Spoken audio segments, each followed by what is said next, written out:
ఉన్నటువంటి సమస్యలను వెంటనే పరిష్కరించాలి. అధికారుల్లో ఉన్నటువంటి సమస్యలను వెంటనే కావాలి కావాలి రోడ్లు కావాలి, కరెంటు స్తంభాలు కావాలి కావాలి కావాలి కరెంటు స్తంభాలు కావాలి, కావాలి కావాలి కరెంటు స్తంభాలు కావాలి. We want justice, we want justice, we want justice, we want justice.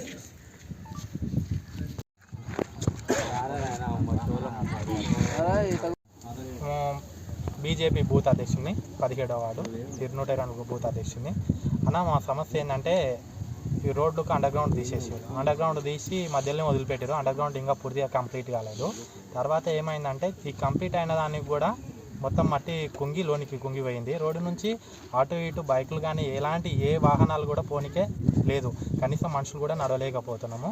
ఇంకోటి ఏంటంటే ఈ ఏరియాలో వీధి స్తంభాలు కూడా లేవు.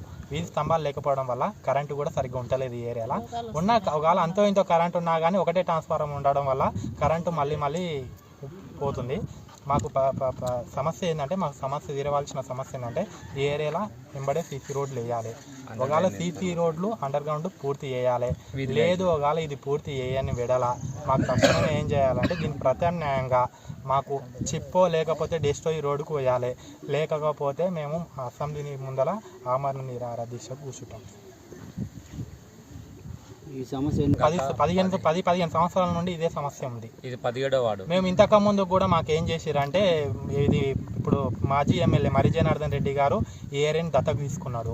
తర్వాత ఏమవుతుందంటే మాకు మున్సిపాలిటీ చైర్మన్ గారు కూడా ఏం చెప్పారంటే మొన్న నీటిలో కూర్చొని నిరసన తెలియజేసినప్పుడు దీనికి ₹1,00,00,000 శాంక్షన్ అయినాయి, నేను కావాల్సిన మీకు ఆధారాలు కూడా ఇస్తామని చెప్పిండు. మేము ఇప్పుడు కమిషనర్ దగ్గర మేము ఫోన్ మాట్లాడితే ఏం చెప్పిండంటే దీనికి ఎలాంటి నిధులు లేవు అని ఆయన చెప్తున్నాడు. ఆయన నిధులు లేవు అని చెప్తుంటే వీళ్ళు నిధులు ఉన్నాయని చెప్తుండు. వీళ్ళిద్దరికి మధ్యలో ఏంది మాకు ఇసలకు అర్థమవుతలేదు. మాకు ఇది ఏందా మీ మధ్యలో ఏమన్నా ఉండని, మాకు అది కాదు సమస్య, మా సమస్య తీర్చండి.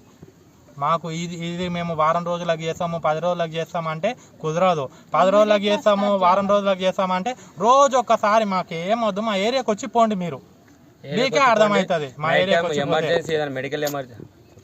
నైట్ టైం ఏదైనా మెడికల్ ఎమర్జెన్సీ వస్తుంది, ఎవరికైనా హెల్త్ ఇష్యూస్ వస్తాయి. తర్వాత ఈ ఏరియా నుంచి మేము హాస్పిటల్కి తీసుకుపోయే లోపలనే అలా ప్రాణాలు పోతాయి.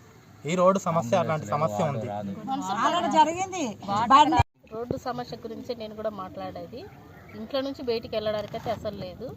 ఆ నీళ్లు మల్లుకొని మడుగులయ్యి రోగాలు వస్తున్నాయి. ఆ స్మెల్కు భరించలేకపోతున్నాం. కాలువలు అయితే అది డ్రైనేజ్ చేసిర్రు, అవి మునిగిపోయి మొత్తం ఇండ్లకి వస్తున్నాయి నీళ్ళు.